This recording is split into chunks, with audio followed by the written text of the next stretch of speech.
respond so that peace, joy, happiness, a peaceful outcome for everyone involved begins to happen.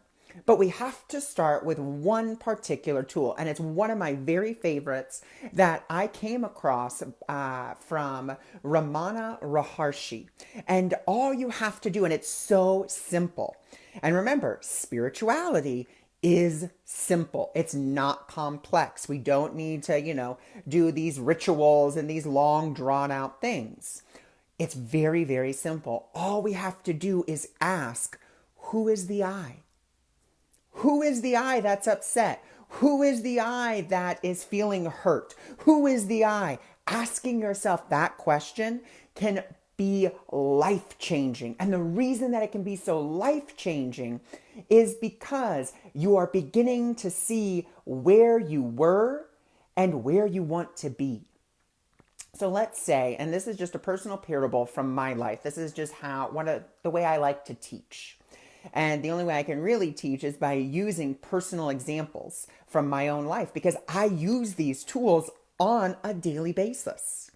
So there was a time, it was when I first started ACIM, or A Course in Miracles, and I was into it. I mean, every conversation I had, you can ask a majority of my friends, was about A Course in Miracles.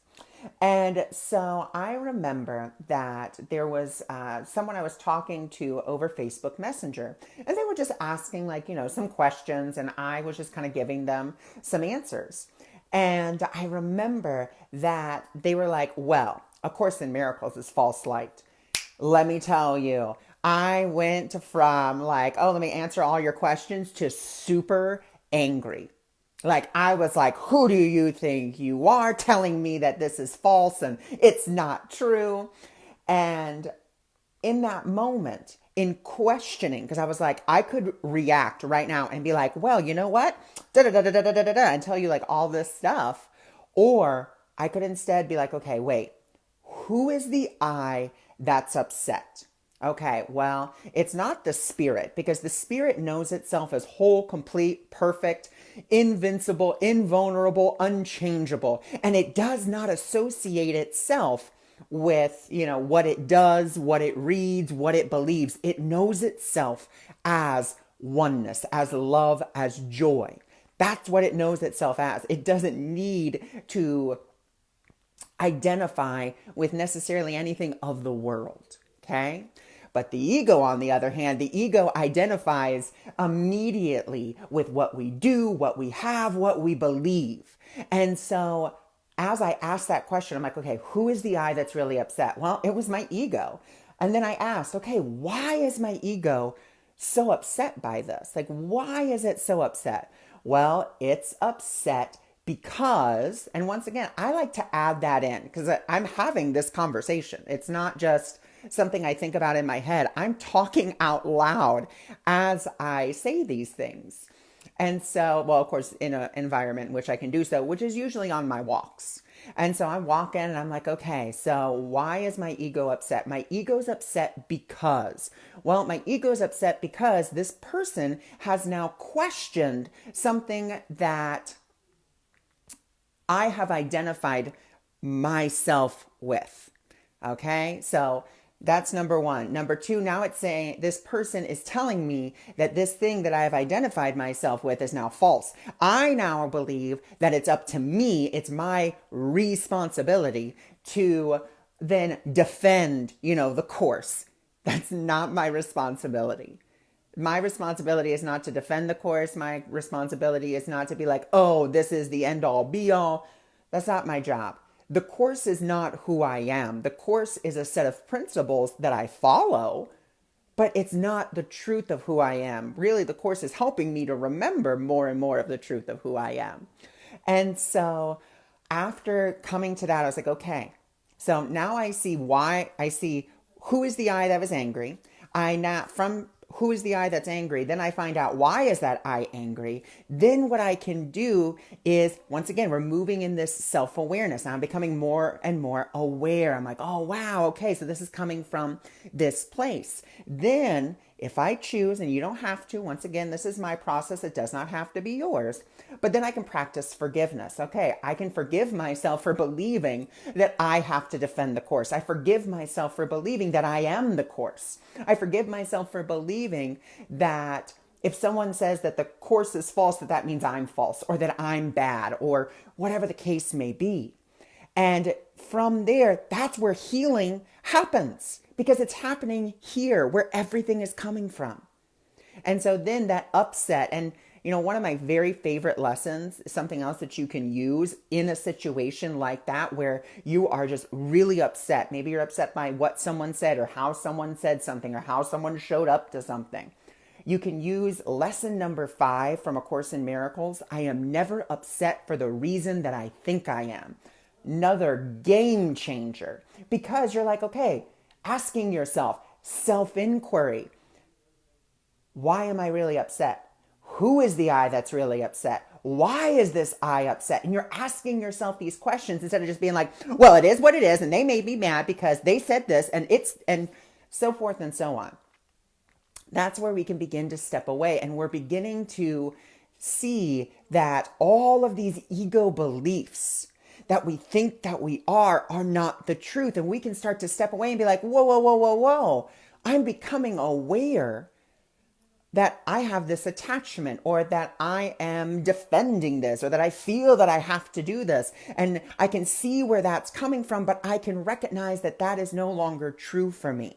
And I can come over to the spirit, I can come over to the truth of who I am, and I can begin to ask, okay, well, how would love respond to this?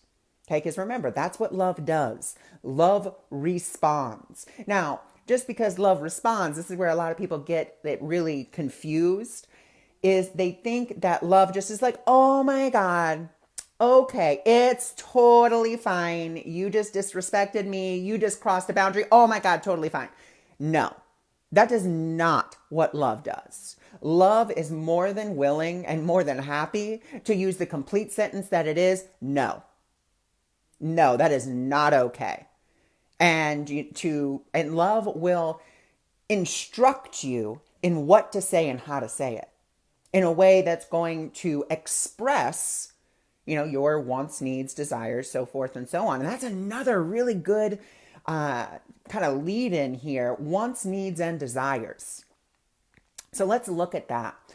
And when we want to do something, like when we are setting an intention, or maybe when we want to go get something, we can do this self-inquiry again and be like, okay, well, who is the I that wants this? Or is this for me personally, a want always comes from the ego. The ego wants something because it believes that thing will give it completion or make it happy. And it might make it happy for like a minute, where a desire comes more from the truth of who we are, because the desire is, I want to experience this. So we can really, once again, coming back into this self-awareness, this self-inquiry. And we come into that and we're like, okay, is this a desire, which is, stemming from the truth of who I am, or is this a want?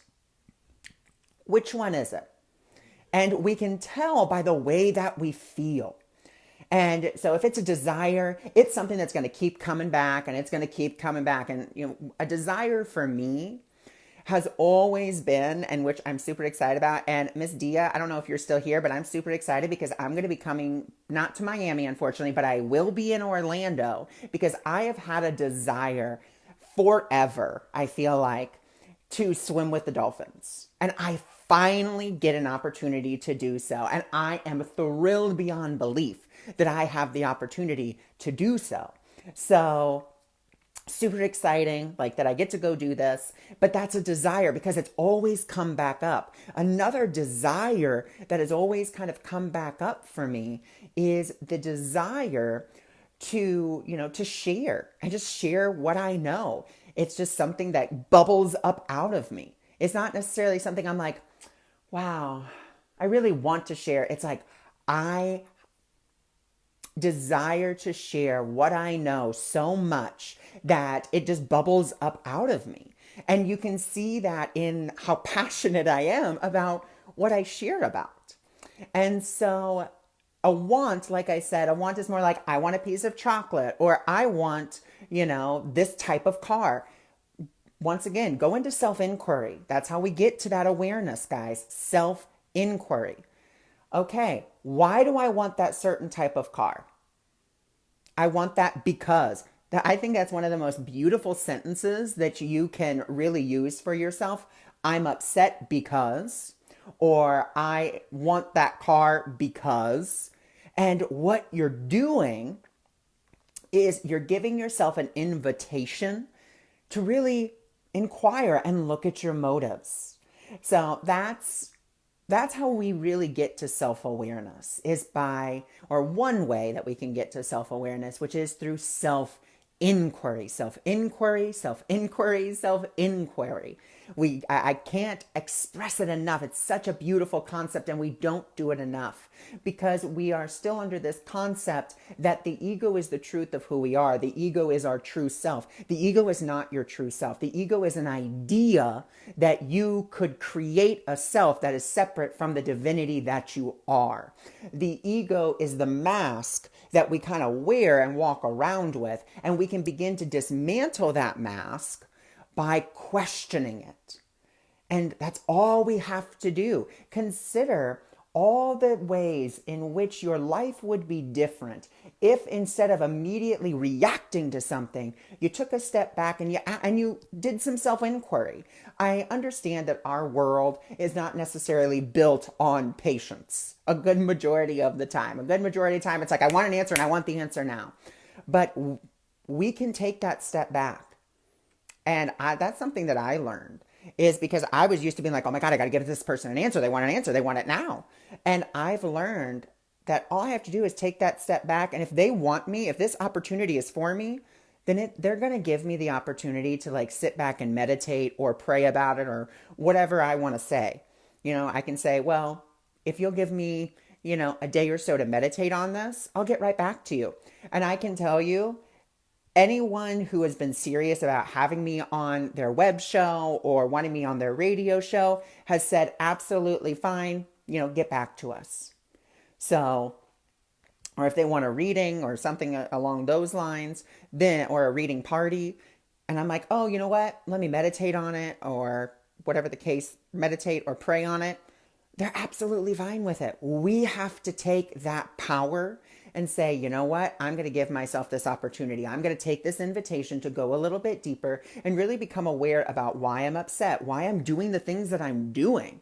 Like what maybe, and this was another big revelation for me personally as I went on my journey of weight loss and self-love, which was when I would get super stressed, I would just eat. It didn't matter what it was. It could be, it always something sweet, salty. And as I started this journey, I would be like, okay, why am I craving something sweet and salty? I know I already ate. I ate this full meal. So why am I craving this? And who is the I that's craving this? Why is this I craving this? And from there, once again, I came to these realizations and I was like, oh, okay, well, I'm eating because I'm nervous. And I'm nervous because, I am believing that perhaps I'm not capable of, doing what this person wants me to do. Or maybe I just don't believe in myself, which is going to lead us into this whole thing about self-trust and self-esteem. Now, when I say self-esteem, you may be thinking like, yeah, I need to have more self-esteem. What you need to think about is, who is the self in which you wish to pay esteem to. That's how I like to think of it. I want to esteem my spiritual self, my higher self, the truth of who I am. That's what I want to bring into my awareness. That's what I want to hold esteem for. This false me that I have made, this personality self, yeah, it's got great qualities to it. But do I really want to hold that in esteem? So really paying attention to, okay, what do I want to esteem? Well, I want to esteem the love that I am. I want to esteem the creativity that pours through me. Notice, pours through me. I want to esteem the joy and the clarity that I can give. I want to esteem my ability to connect with people. I want to esteem my enthusiasm. I want to esteem my joy. I want to esteem, all of these positive qualities. That's what I want to hold in a high regard for myself. That's what, to me, self-esteem is. Holding your natural gifts and talents that are intrinsic to you, holding those in high regard. Being like, yeah, the truth of who I am is amazing. I am amazing. Because everything that flows through me is not necessarily coming from me. It's just the divine flowing through me. And I can esteem that as well, that I am a clear vessel through which the divine can come through and express. Wow, that's beautiful. Wow, that's great. So that's just something to consider. I'm not saying to doubt, to be mean to your ego self or anything like that. But what I would say is focus on those qualities that are true for you, no matter what. It's not necessarily like a situational thing where you can be like, well, I can hold myself in high esteem here, but not here. What can you hold in high regard about the truth of who you are on a consistent basis? So just something to consider. Now we're going to move on to self-trust. And before I get into self-trust, remember, if you're interested in learning more about me, learning more about my services, you can always go to awakeningmiracles.org. And if you are interested in learning more about content like this, you can still go to awakeningmiracles.org and you can go to my blog posts, or you can go visit my YouTube channel. And both those links are in the description of this video if you're interested. So now we're going to move on to self-trust. And once again, who is the self that you're going to trust? Which aspect of yourself are you going to place, in charge? Are you going to place the truth of who you are in charge, or are you going to place the self that you think that you made in charge? That's really what it kind of breaks down to for me is, and once again, just my opinion doesn't mean I'm right by any stretch of the imagination. It's just something that I have come to view a different perspective. I want to trust more in my spiritual self. I want to trust more in my intuition, the truth of who I am, the divine speaking to me. That's what I want to trust more in. But how can I start to do that? It's a question that I get asked all the time. And I want to give you once again, the simplest practical tool that I can give you. Go to the dollar store, or you can just get a little piece of paper, put it in your pocket, or if you have like a front pocket or just your jean pockets, but I prefer like a little notebook, which you can also make from home. And whenever you get an intuitive thought, whatever that intuitive thought may be, you put the date. If you want to, you can put the time, and then you put what the thought is. Then you just put it away, and then you can see how that intuitive thought and really came to manifest, or came to be, or showed you the right direction, or whatever the case may be. And you can start to build that trust in your intuition. You can start to build that trust in the truth of who you are, in that divinity that you are, and how it speaks to you and through you. Once again, just personal parable. I use that tool. And that's how I started to really trust my intuition, trust the random thoughts that would come into my head, because I was writing them down and I was seeing the results of it. And I remember one day I didn't bring the notebook with me. I'd forgotten it at home, and I was like, man, forgot it. And I was working at KinderCare, and I'll never forget it. I was making the sweet, we used to just call it sweet bread, but it was basically like this cake mix that I like to add cinnamon sugar to. The kids loved it, would eat it up. And I remember I was making it. I was making the batter. And I had my coworker come in. She was fine, smiling. Hi, how are you? I was like, oh, I'm good. And this thought popped right in my head. And it was actually a vision of her crying in the shower. And I was like, okay. And I said, you know what? I'm just going to act on it. And I said, hey, are you okay? And she was like, yeah, I'm fine. I said, and she already knew I was practicing intuition. I said, well, I just got a vibe. Do you want to hear it?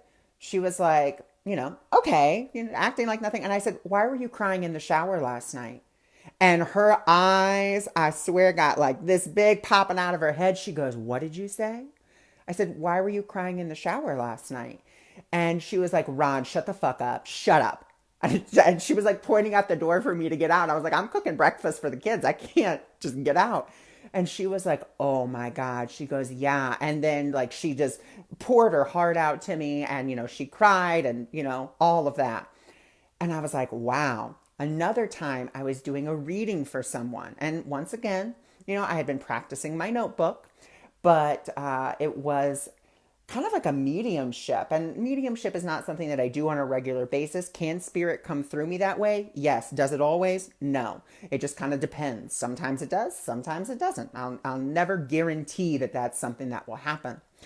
And I remember I was sitting there and the thought kept coming to me, one-eyed, one-horned, flying purple people eater. And I was like, this is ridiculous. Like, I am not saying this to this person.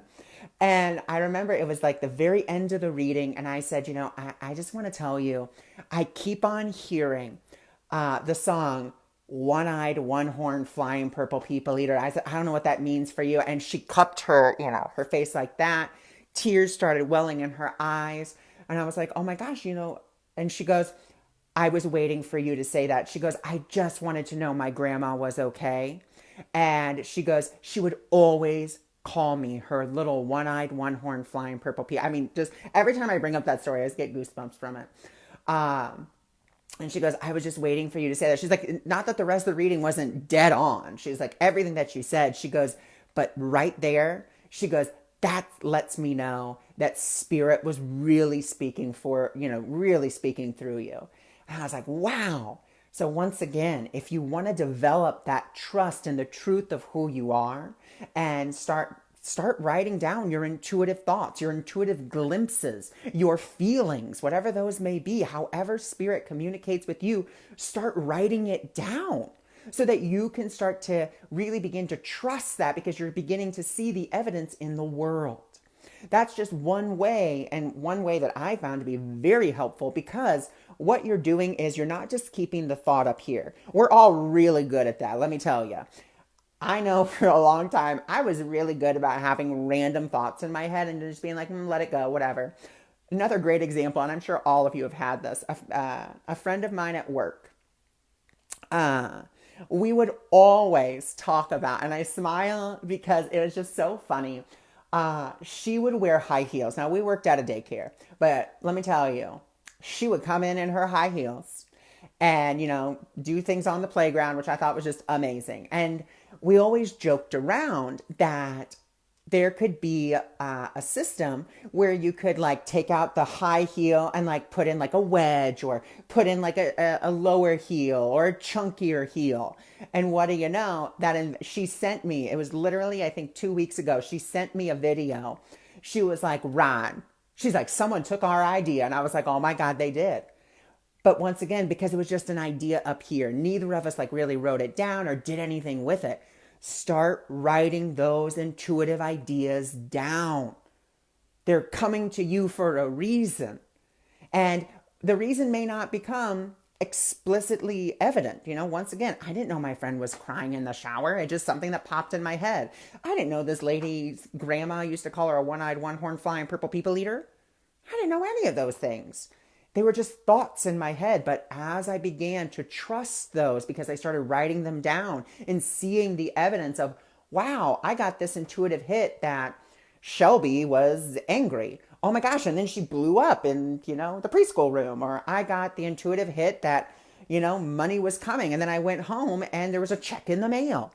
Once again, you're writing it down, you're naming it, you're claiming it. And you're like, yes, okay. And you can start that process just by getting a little teeny tiny little pocket notebook. If you can find them, like I said, I found mine at the dollar store. And that's just how I begin to trust. Same thing with random, sometimes when I'm doing a miracle mindset prescription for someone, a random animal will pop in my head and it'd just be a spirit animal for that person. I have had some of the weirdest animals pop up, but I've learned to trust those visions. Like one time I got a jackalope. A jackalope isn't even a real animal. It's like not even real. It's just like a make-up animal. But the message that it brought of whimsy, childlike wonder, good luck, all fit for the person I was doing the reading for. Like that's the message that they needed to hear, to remember how to dream again, to remember how to wonder again. But because I trusted that message, I gave it to them. That's exactly what they needed. So to develop self-trust, once again, to develop the self-trust for your intuitive self, because we have, our intuitive side, our divine side, we've always pushed that to the side, and we've just kind of been like, okay, here's my ego. It knows what it's doing.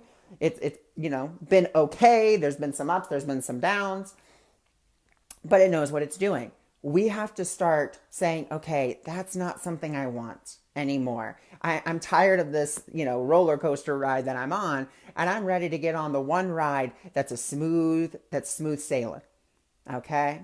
So that's where we really want to begin this process of, yeah.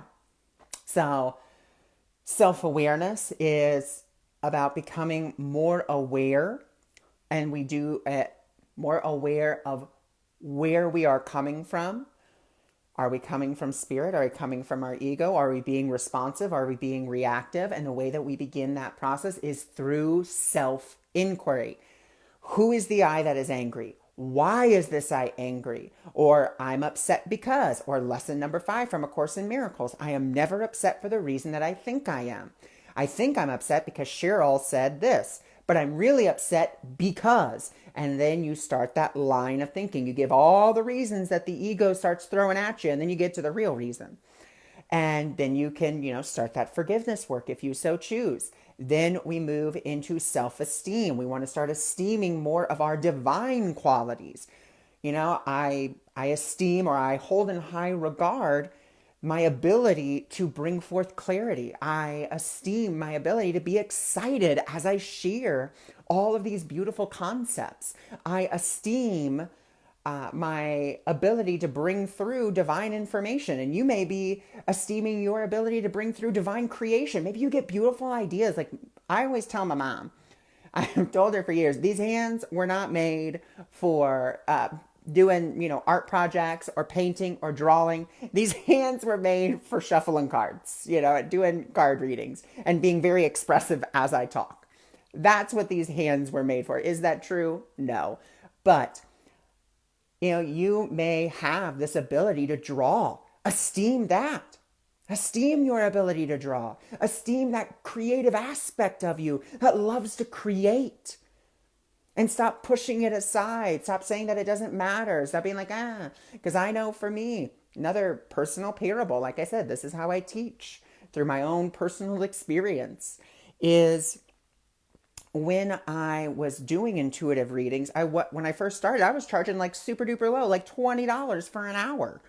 And because for me, intuition and just like hearing spirit came very naturally. It was just like, oh yeah, here's random information that's coming through, and oh wow, it really fits with you. Great. Like I just thought I was really good at giving random advice to random strangers. I just thought I was a really good guesser. I was like, wow, I am really good at guessing what people need to hear randomly. But I learned that I had to esteem that, and not from a place of pride of like, oh, I'm so amazing because I'm intuitive. More from that state of, wow, I so appreciate that I have this beautiful ability to bring forth divine information in the divine right timing. Like I really appreciate that the divine can use me in that way. Do you see? I want to make that difference very clear. We don't want to do it from that prideful arrogance, like, look how special I am. We want to do it. We want to esteem it and be like, wow, I appreciate that I have this ability. Like you could appreciate you have the ability to draw. You have the ability to create beautiful art media. You have the ability to sing. You have the ability to write. You have the ability to edit other people's work. You have the ability to see the finer details in things. You have the ability maybe to see the big picture. We're esteeming that not from that state of pride and hubris, but from that state of appreciation and gratitude that we have the ability to do it. We have to stop downplaying the natural ability to be creative or to create or to allow the divine to flow through us. So I thank you so much for being here. I thank you so much for joining me. Once again, if you're interested in learning more about me or my services, you can go to awakeningmiracles.org. If you're interested in more broadcasts like this, I do Wisdom Wednesday every week on Wednesday at 5 p.m. Eastern Standard Time. And if you can't catch me live, no worries. You can go to my YouTube channel, which is also posted in the description below, where you can always find the replay of these. So I thank you for joining me. I thank you for being here. And I will see you all for our Friday contemplation.